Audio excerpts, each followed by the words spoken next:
Bonjour tout le monde, Ruby Rétrograde Tarot été ici et aujourd'hui, je vais faire la présentation et un feuilletage de cartes pour un jeu de cartes, un tarot que j'ai fait un pledge sur Kickstarter. Et ce tarot s'appelle Cosmic Wisdom Tarot qui a été créé par Ethany. C'est un jeu que présentement, oui, il est seulement en anglais. Ça a été créé de manière indépendante par Ethany. Ethany, c'est une autrice. Elle est sur YouTube.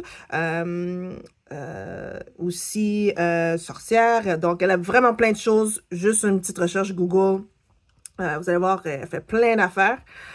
Donc, si je traduis ça vraiment rapidement avec ma traduction anglais-française super efficace, c'est 100% parfait à tous les coups, on sait ça. Donc, le tarot Cosmic Wisdom et mélange la structure classique du tarot avec des symboles et imagerie moderne, faisant de lui un guide parfait pour votre journée, non pas journée, pour votre voyage spirituel. Parfait pour ceux qui cherchent de la guidance ou de la clarté ou juste un moment de réflexion. Ce jeu sert de guide spirituel, connectant de la sagesse éternelle, on va dire, avec les journées modernes ou le voyage moderne à travers les archétypes du tarot. L'art, donc les illustrations, l'art a été créé par James Fenner. Donc, je l'ai backé sur Kickstarter l'année dernière. Laissez-moi voir, c'était quand? Ah, j'ai envie de dire, c'était en début d'année parce que ça a pris un peu de temps pour la production et le recevoir. Donc, c'était quand exactement? Ah non, c'était plus. OK, c'est ça. Donc, c'était fin 2023, mais le temps que ça arrive, que je reçois, c'était en 2024. Donc, c'est ça qui s'est passé. Donc, comme on peut le voir déjà, c'est une super belle boîte avec le mauve est prédominant aussi, le bleu marin à cause une sagesse cosmique. Alors, moi, je pense au cosmos, c'est les affaires qui ont rapport avec les cosmiques.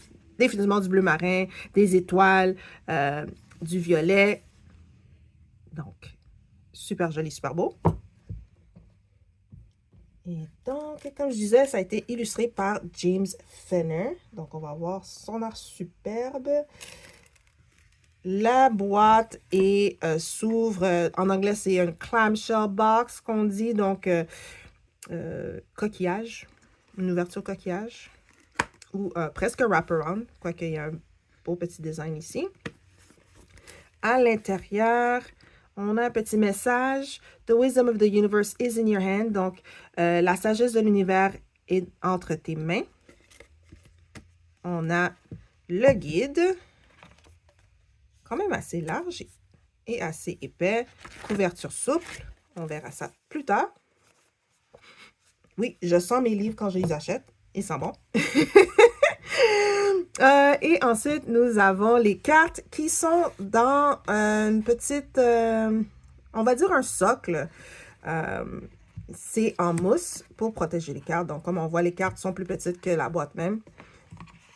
Et c'est la première édition et un tirage de 2000. Ouh! Il y a aussi un fond étoilé dans la boîte. Et un cordon. Un ruban. Alrighty.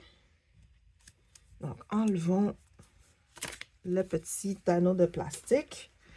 Nous avons le derrière des cartes. Oh, ça, c'est vraiment un beau design. Sur un fond quasiment voie lactée, violet très saturé, avec effet soleil, on va dire, les phases de la lune. Super joli. On peut, et il n'y a pas de problème de les... si physiquement on brasse les cartes endroit à envers, il n'y a pas de problème, on ne saura pas qu'est-ce qui est quoi. les lames sont dorées avec un léger hologramme. Donc, ici, on peut le voir. Donc, c'est pas dans la face. Mais c'est un très joli effet. L'épaisseur des cartes en termes de cardstock, bien flexible. Exactement, voyons voir si je peux retrouver la note que j'avais avec les cartes. Donc, c'est sur du 350 grammes GSM. 350 GSM, désolé. Avec un fini mat. Donc, comme on peut voir ici, le fini mat. Donc, ça, c'est super bien. Et encore une fois, il y a une belle flexibilité aussi. Hein. Il ne va pas avoir de problème si on aime brasser les cartes en pont. Et regardez, moi aussi, donc pour l'exemple de la carte, une belle petite bordure autour, pas trop grosse.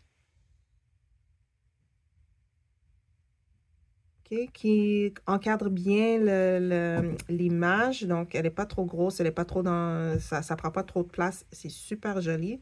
Donc, allez, je vais approcher la caméra pour qu'on regarde ensemble les cartes. Donc, on va se mettre ici où est-ce qu'il y a un petit peu plus de lumière. Donc, commençons avec le fou. Les illustrations me donnent une impression livre de conte. Ou peut-être même une couverture, des couvertures de certains romans. Oups. Bon, on avait le magicien. Ensuite, The High Priestess. Je pense que c'est la papesse, si je me souviens bien, oui. Donc, la papesse, elle était aussi sur la boîte, la couverture de la boîte. Et le magicien était sur la couverture du guide.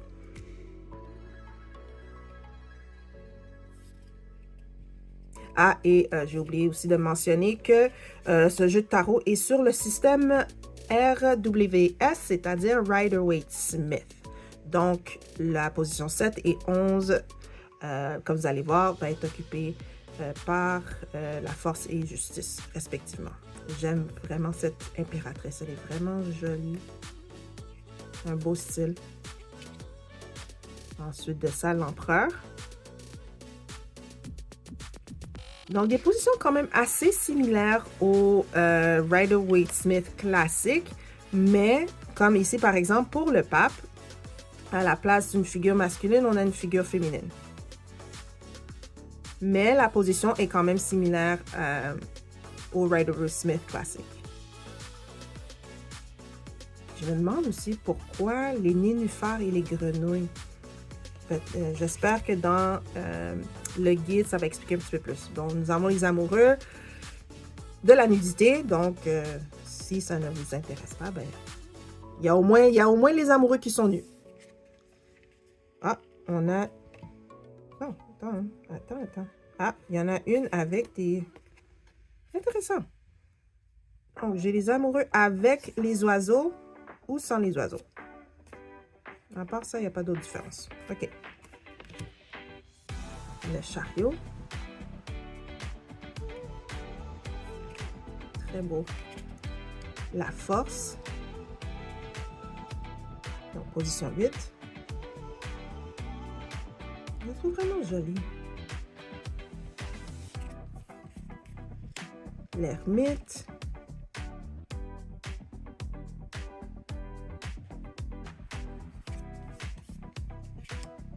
La roue de fortune. Vraiment, les illustrations, c'est... Wow! Sont tellement jolies. Oh, justice! OK. On a des dominos.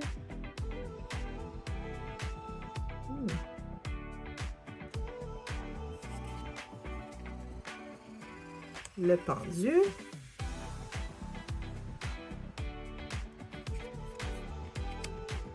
La mort.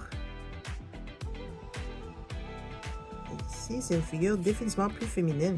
C'est pas un squelette.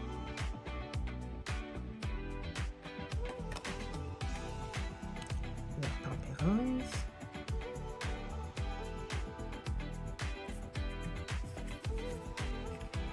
Le diable. Ah, ça c'est difficile. Je suis très certaine que ce sont les mêmes figures qu'on voyait sur les amoureux. Mais cette fois-ci, ils sont sous l'emprise.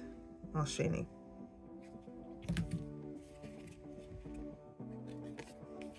La tour.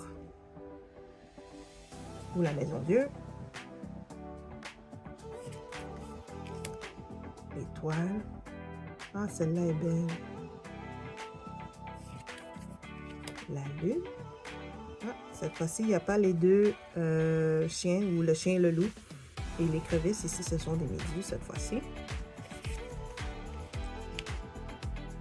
Oh, mais le soleil ici, sa figure, elle est vraiment jolie pour le soleil. Jugement. On dirait, pour moi, comparé au Rider-Waite-Smith classique, c'est comme après, lorsque l'ange descend.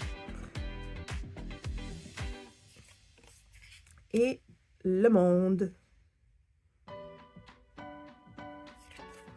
Ok, maintenant, dans les arcanes mineurs, on commence avec l'as de coupe. Donc, intéressamment, il y a seulement une grenouille et son univers à la place d'avoir un... Ben, dans le classique, l'oiseau serait en train de descendre avec le charisme. Je pense que c'est ça le terme. Le corps du Christ. Pour la relation catholique. Donc, bon. Le 2 de coupe. Le 3 de coupe. Une belle célébration. Le 4. On dirait qu'elle est plus distraite par l'oiseau pour porter attention au verre qui lui est offert. Le 5.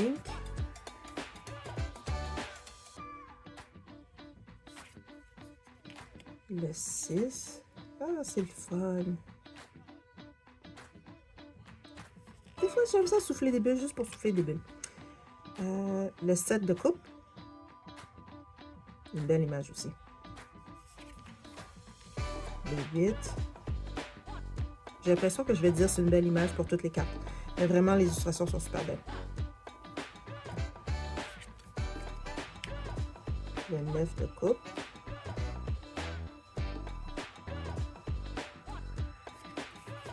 Et le 10. Ah, là, maintenant, nous avons le page ou le valet, dépendamment. Le chevalier.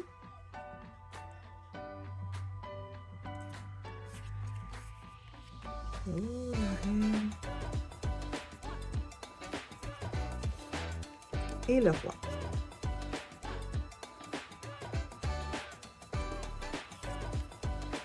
Ensuite de ça, on a les épées. On a les classes d'épées. Ça me donne une énergie très triomphante. Le 2 d'épée. Là, elle est debout. Elle me semble un petit peu plus... Bon, même si le 2, des fois, c'est pas... Ben, des fois. C'est plus passif, mais elle me semble un petit peu plus prête à l'action que quand elle est assise dans le Rider-Waite-Smith classique. Le 3 d'épée. J'aime toujours un bon 3 d'épée.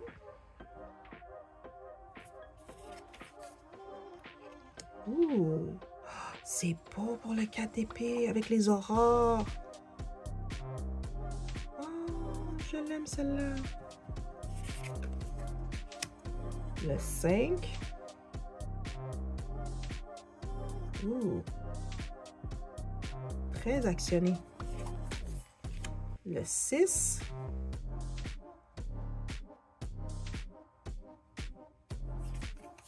Le 7.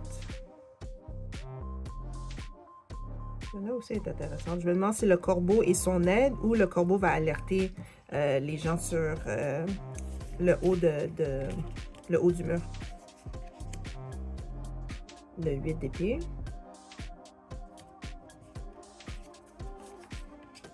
Le 9 d'épée. Intéressant. C'est comme l'épée de Damoclès par-dessus sa tête. Et le 10 d'épée. Qui peut être très... je dirais comme on est vraiment dans le fond du fond. Mais j'aime la petite touche ici du papillon qui sort de son cocon. Un peu pour dire comme oui, ok, on a vraiment atteint le bas du bas, mais on est capable de se ressortir transformé, mais on s'en ressort. Là maintenant, le valet. Ouais, on va dire valet à la place des pages.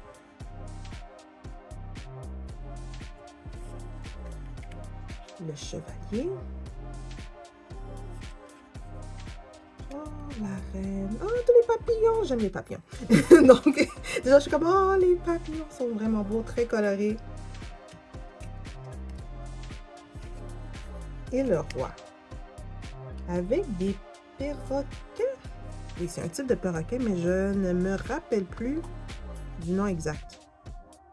Mais quand même avec un petit papillon aussi.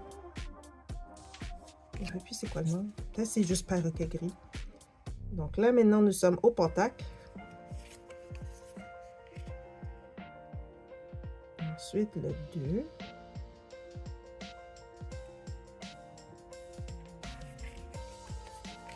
Le 3. Donc, en processus de créer une peinture au plafond. Je sais qu'il y a un nom exact pour les peintures qui sont sur le plafond et je ne m'en rappelle plus là. J'en suis sûre. Donc le 4 de denier.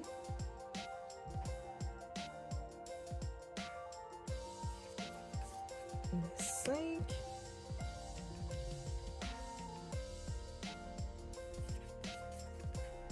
Le 6.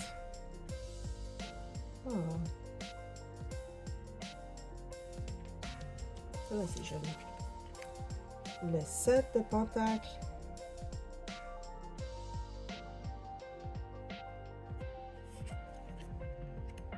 Le 8.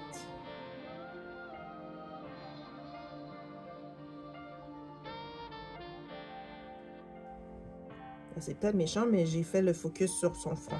Il a beaucoup de front. Donc, le 9 de pentacle. Celle-là aussi, je l'aime bien.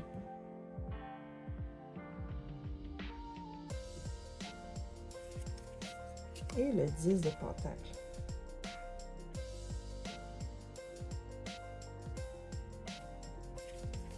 Donc là, on a le valet.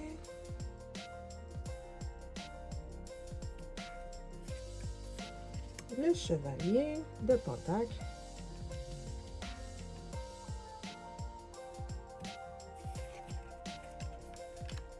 Oh, la reine de pentacle. Oh, wow! Mais elle est magnifique. Définitivement une inspiration asiatique. Et le roi. C'est aussi une inspiration asiatique, mais un peu moins. Ah, un dragon. Je viens de remarquer qu'il y a un dragon ici. Alors, finalement, on est avec les bâtons. Donc, voici l'as. Comme s'il est sur le point d'aller écrire quelque chose sur la terre. À côté. Le 2.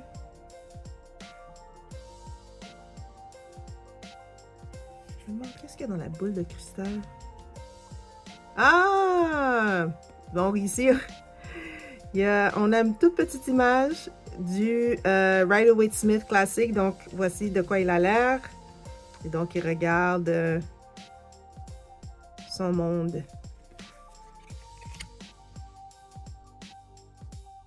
Et voilà le 3.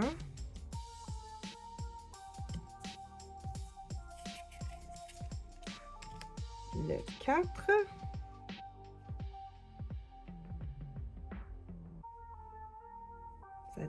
Ça a définitivement l'air d'un bon temps qu'ils sont en train de passer ensemble. Le 5 de bâton.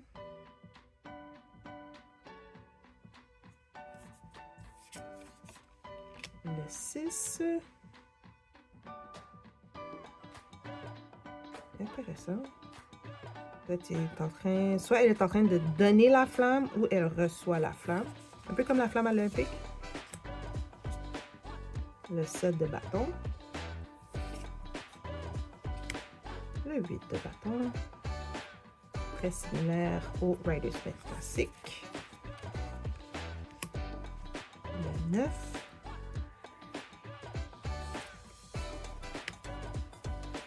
Le 10. Et les dernières cartes de cours, le valet. Oh, ça, c'est une belle carte. J'aime bien sa carte. Le chevalier. Est-ce qu'il se ressemble entre le valet et le chevalier?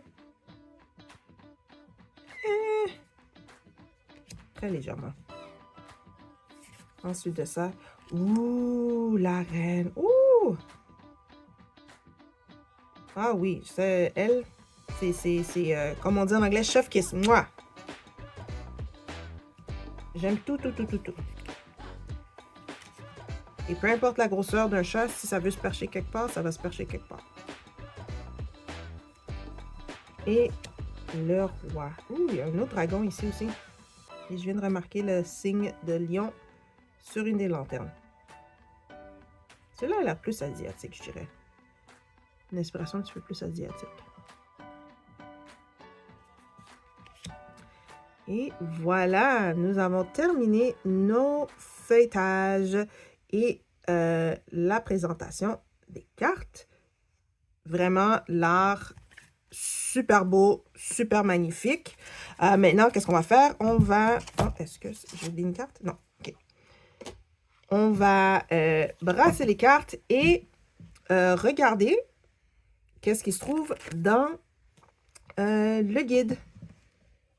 Donc, voyons voir comment est-ce qu'on va brasser ça. On va commencer avec le pont. OK, alors, on va brasser les cartes.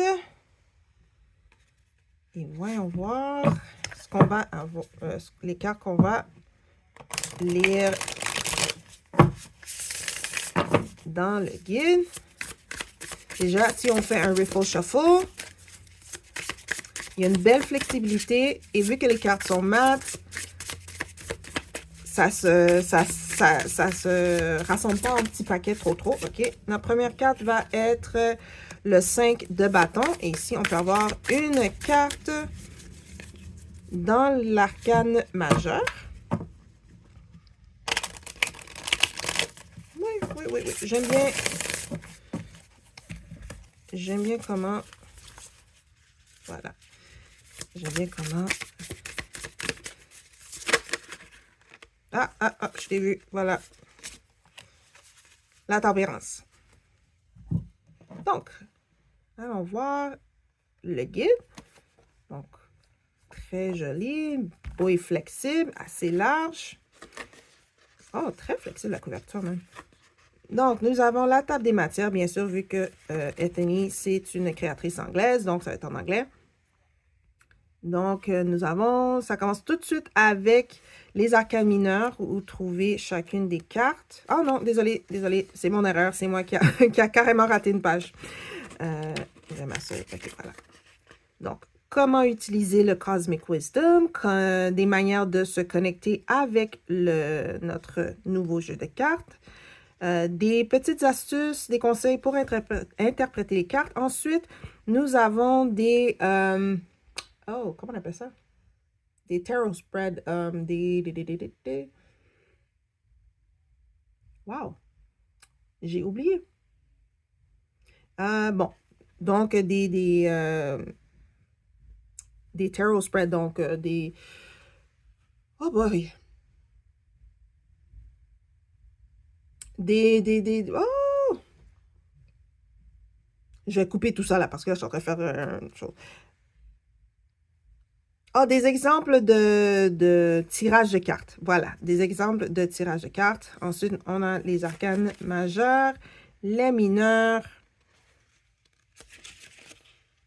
Et ensuite de ça, donc, comment l'utiliser, divination, pour se découvrir ou croissance personnelle, exploration spirituelle, interprétation créative, manière de se connecter.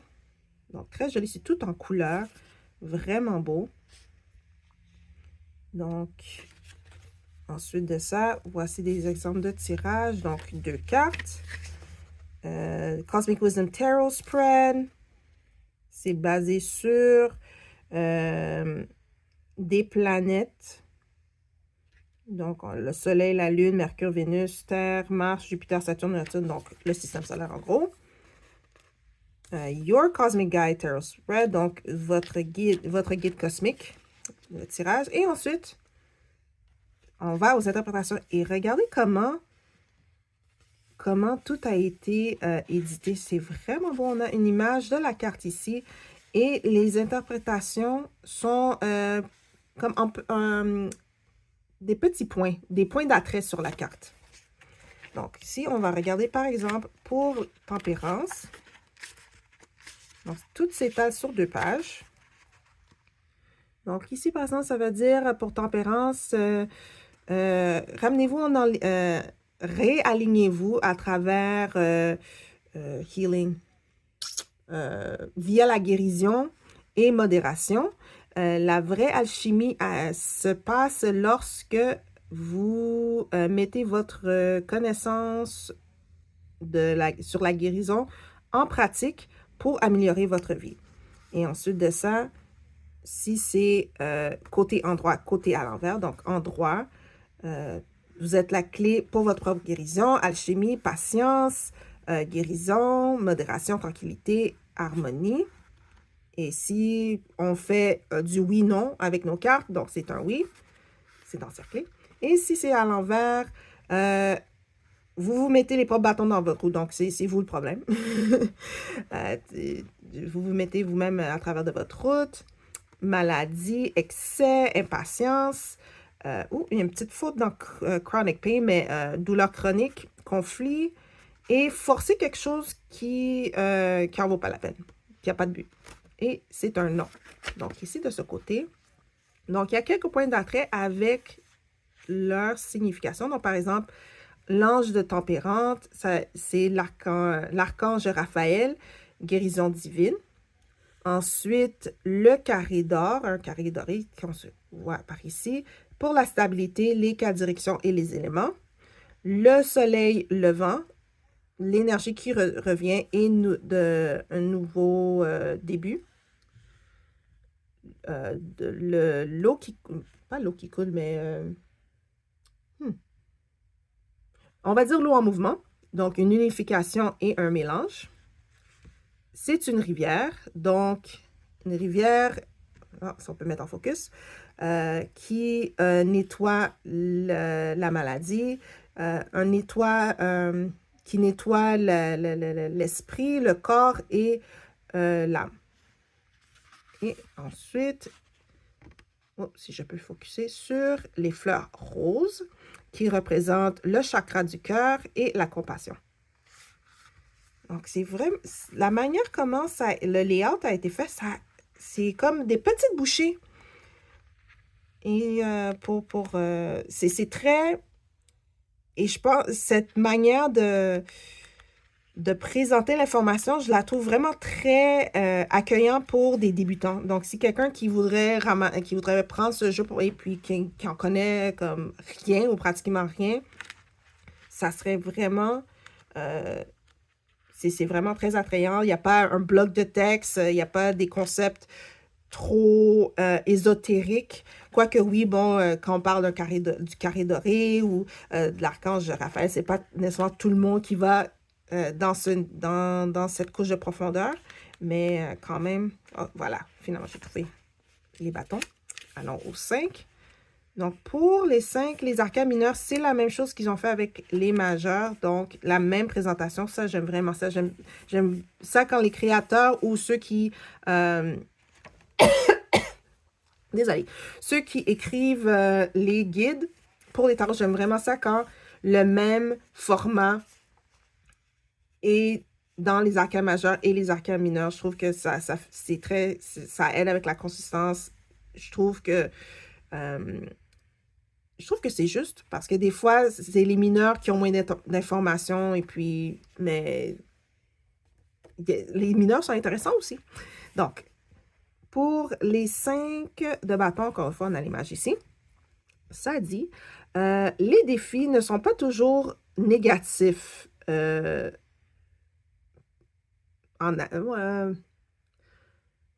oui, bon, ok, on va dire ça comme ça. Les défis ne sont pas toujours négatifs dans le fond. C'est le temps de décider de quoi on est fait. Donc, si c'est à l'endroit, es-tu prêt pour ça? Personnalité et idées qui clashent. Être challengé, donc être mis au défi. Tension, rivalité,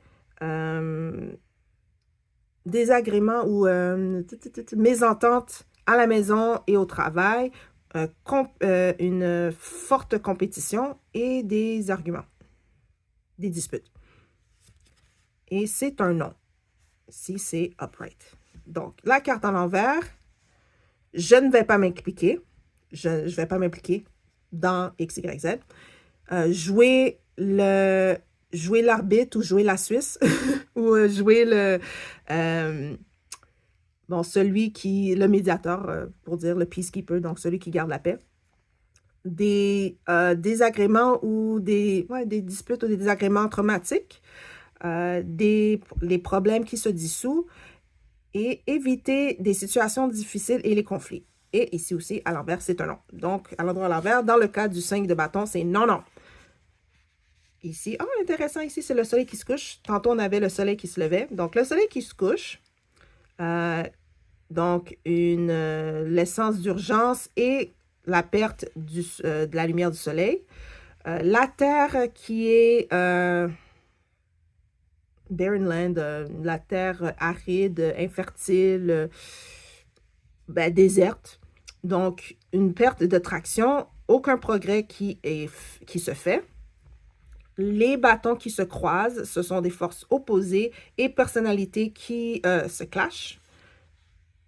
Je sais qu'il y a un mot... en tout cas, les personnalités les personnalités se cognent ensemble, OK? Et ensuite de ça, pour un petit feu, le petit feu qui se retrouve ici, bon, ça se voit un petit peu mieux ici. Donc, dans le coin là, on peut voir un petit feu qui se forme. Donc, pour la première intercelle ou la friction. Et ensuite de ça, nous avons des jeunes gens, qui est pour l'inexpérience et l'arrogance. Donc, et voilà. Mais vraiment, je pense que je suis en amour avec le guide, comment c'est écrit. C'est... j'ai comme envie de le lire pour le lire, même si c'est vraiment des petites bouchées parce que, bon, là, je suis tombée sur le 7 d'épée, mais juste expliquer le fait d'avoir expliqué des petites détails qui se retrouvent sur la carte et le pourquoi qu'elles sont là, je trouve ça vraiment top, top. Et puis, bon, si on décide de faire une question en oui ou non, ça peut nous guider aussi. Moi, personnellement, j'en fais pas trop des questions qui, avec une réponse en oui ou non, c'est plus une question à développement, mais c'est quand même utile. Les mots-clés, les points saillants de la carte qui veut dire vraiment la définition qui se tient quoi, sur trois lignes. C'est vraiment bien. Les cartes même, elles sont tellement jolies. Elles parlent aussi d'elles-mêmes. Même, bon, comme je disais, le guide, le livret, très beginner-friendly, très accueillant pour les débutants. Mais ceux qui sont un petit peu plus habiles ou plus avancés, intermédiaires, peu importe comment on veut le dire, vont quand même y trouver à leur compte là-dedans avec, on va dire, un redesign du Rider-Waite-Smith classique. Mais les images sont vraiment chaleureuses, elles sont belles. Vraiment, l'artiste James Fenner, je vais juste vérifier que je dis bien son nom, pour pas que je dise des sottises ici, là. Laissez-moi vérifier. C'est ça, James Fenner. OK, je me suis bien rappelé du nom. Mais c'est ça. Vraiment, 5 sur 5, j'ai rien à dire sur les illustrations, j'ai rien à dire sur l'art. Définitivement, je me vois choisir ce jeu quand même assez souvent. Bon, c'est sûr que j'ai aussi une pile de jeux de tarot que je veux étudier ou travailler avec. Ça fait que je sais pas à quel mois de l'année exactement, mais je m'étais dit à cause de la palette de couleurs mauve et puis les tons d'or aussi qui sont dessus, je m'étais dit peut-être en février, un peu un peu vis-à-vis pour Mardi Gras. Je me dis Mardi Gras, au moins Nouvelle-Orléans, ça joue souvent sur des couleurs bien saturées, du bleu marin, du violet foncé, du pourpre. Ouais, pourpre, hein, c'est le violet foncé. Donc, je me disais, ça irait bien pour cette espèce de saison de Mardi Gras. Je sais pas, assez célébratif, comme ici surtout. C'est ça qui me faisait penser Mardi Gras. C'est juste la palette ici. Donc, mais à part ça, les cartes elles-mêmes, leur construction, c'est bien solide. Je sais très bien que ça va durer quand même un bon bout de temps. J'aime bien le jeu qu'ils ont fait, que c'est doré, mais pas super doré, mais ni doré un copper gold, que je ne sais pas comment le dire en français, mais avec l'espèce de film hologramme, ça matche vraiment bien avec les cartes. Même chose en arrière qu'ils ont appliqué. Ça me fait penser à un jeu de tarot que j'ai qui s'appelle... Ah, comment ça s'appelle? Crystal Struck ou quelque chose comme ça. C'est un petit peu... Ça me donne la couleur est quand même assez similaire. Et puis... c'est définitivement un jeu que j'utiliserai à chaque jour. Je vois pas, oui, je suis sûre peut-être à un moment donné, je vais me dire, ah ben oui, pour question au niveau, je sais pas moi, on va dire familial ou question travail aussi. Ah bon, tu vois, en parlant de, on va couvrir parce que des fois YouTube n'aime pas la nudité. Je pense pas qu'il y ait nécessairement un plan ou un sujet spécifique, du moins pour le moment. Je me dis un bon à tous les jours ou pour se creuser les méninges. Un everyday, un tous les jours. Je trouve que ça pourrait donner des bonnes réponses. Ça marcherait bien avec. Et puis aussi, j'ai hâte de voir. Je suis curieuse de savoir quel oracle, si je décide de mélanger tarot et oracle, quel oracle irait bien avec. Pour le moment, j'ai pas trop d'idées. Mais je suis sûre que ça va venir plus tard quand je vais m'asseoir. Puis je vais faire comme, ah ben oui, celle-là. Donc, ceci dit, c'est ce que j'ai à dire pour Cosmic Wisdom de Ethany. Je vous conseille vraiment d'aller chercher, même si c'est en anglais, googlez votre ami. Ou peut-être s'il y a assez de courriels, peut-être que ça l'encouragerait d'envisager d'en faire une version française, parce que je trouve que ça vaudrait vraiment la peine.